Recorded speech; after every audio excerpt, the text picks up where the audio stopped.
নমস্কার, welcome to my channel ইচ্ছে ডানা বাই গৌরী। আজকে আমি বানাবো পাটালি গুড় দিয়ে ক্ষীর রেসিপি। শীতকাল মানেই কিন্তু বাঙালিদের এই পাটালি গুড় দিয়ে ক্ষীর না খেলে কোথায় যেন অসম্পূর্ণ থেকে যায়। এই রেসিপিটি খেতে এতটাই ভালো হয় যে অন্য যে কোনো মিষ্টির কথা আমরা কিন্তু ভুলে যাই। এই রেসিপিটি ঠাকুরের পুজোর ভোগ হোক কিংবা বাড়িতে জন্মদিন, বিবাহবার্ষিকী বা বাড়িতে অন্য কোনো অনুষ্ঠান সবেতেই কিন্তু খুবই শুভ মনে করা হয়।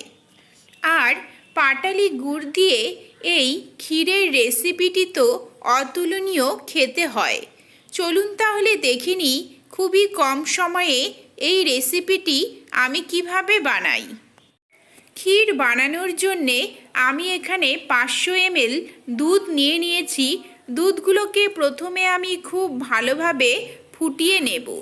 দিয়ে দিচ্ছি 2টো টুকরো করে রাখা তেজপাতা এবং 2টো ফাটিয়ে নেওয়া এলাচ। দুধগুলো দেখুন ফুটে উঠেছে। আমি ভালোভাবে নেড়েচেড়ে নিয়ে আরও 5 মিনিটের জন্যে ফুটিয়ে নেব। দুধটাকে কিন্তু আপনারা যত ভালোভাবে ফুটিয়ে নেবেন তত ভালো কিন্তু খেতে হবে এই ক্ষীরের রেসিপিটি। তাই আমি বেশ কিছুক্ষণ সময় ধরে একদম লো ফ্লেম করে দুধটাকে ফুটিয়ে নিচ্ছি। এখানে আমি 50 গ্রাম গোবিন্দভোগ আতপ চাল নিয়ে নিয়েছি। চালগুলোকে দেখুন খুব ভালোভাবে ধুয়ে নিয়েছি। দিয়ে দিলাম দুধের মধ্যে। খুব ভালোভাবে একদম লো ফ্লেম করেই চালগুলোকে নেড়েচেড়ে নেব এবং এই সময় কিন্তু কন্টিনিউয়াসলি নেড়ে যেতে হবে, না হলে চালগুলো কিন্তু দুধের ভিতরে দলা পাকিয়ে যায়। এইভাবে আমরা একদম লো ফ্লেমে 5 মিনিট ধরে ক্রমাগত নেড়ে যেতে থাকব। নাড়তে নাড়তে 5 মিনিট হয়ে গিয়েছে। দুধটাও দেখুন অনেকটা গাঢ় হয়ে এসেছে এবং চালগুলো দেখুন 50% সেদ্ধ হয়ে গিয়েছে। ভালোভাবে নেড়েচেড়ে নিয়ে আমি এর মধ্যে দিয়ে দেব কাজু, কিশমিশ এবং আমন্ড বাদাম। এগুলো কিন্তু একদমই অপশনাল, আপনারা নিজেদের ইচ্ছে মতো কম বেশি দিতে পারেন এবং নাও দিতে পারেন। আমি দেখুন আমন্ড বাদামগুলোকে ঝুরি ঝুরি করে কেটে নিয়েছি এবং ড্রাই ফ্রুটসগুলোকে আমি আধ ঘন্টার জন্যে ভিজিয়ে রেখেছিলাম। এইভাবে দুধের মধ্যে দিয়ে নেড়েচেড়ে নিয়ে আমি 5 মিনিটের জন্যে ফুটিয়ে নিচ্ছি। এতে কিন্তু বাদামের ফ্লেভারটা একদম দুধের মধ্যে ঢুকে যাবে এবং বাদামগুলোও দেখবেন একদম সফট হয়ে এসেছে।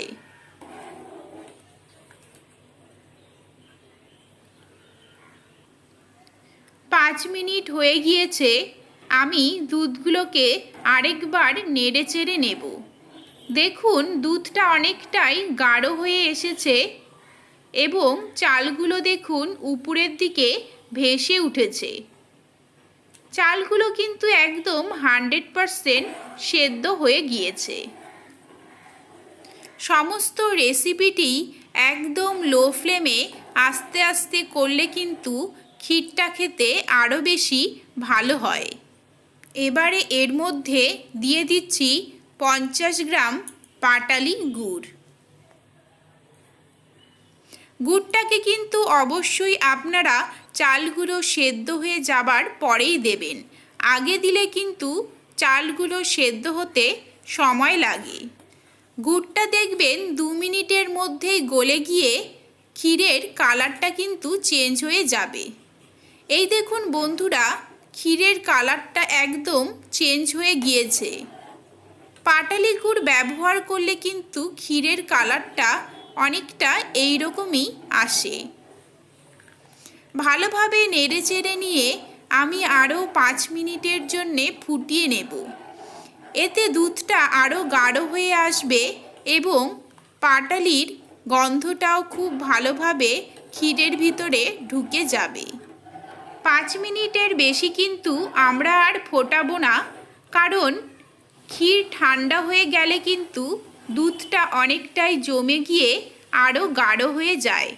5 মিনিট হয়ে গিয়েছে, নামিয়ে নেব। এই দেখুন বন্ধুরা, আমার একদম কমপ্লিট হয়ে গিয়েছে পাটালি গুড় দিয়ে ক্ষীরের রেসিপি। তো আজকের এই রেসিপিটি আপনাদের কেমন লেগেছে আমাকে অবশ্যই কমেন্ট করে জানাবেন। ভালো লাগলে আমার চ্যানেলটিকে সাবস্ক্রাইব করে নেবেন, লাইক ও শেয়ার করবেন। তবে আজকের মতো এখানেই শেষ করছি। দেখা হবে নেক্সট রেসিপি নিয়ে। ভালো থাকবেন, ভালো রাখবেন, ভালো ভালো খাবেন। নমস্কার।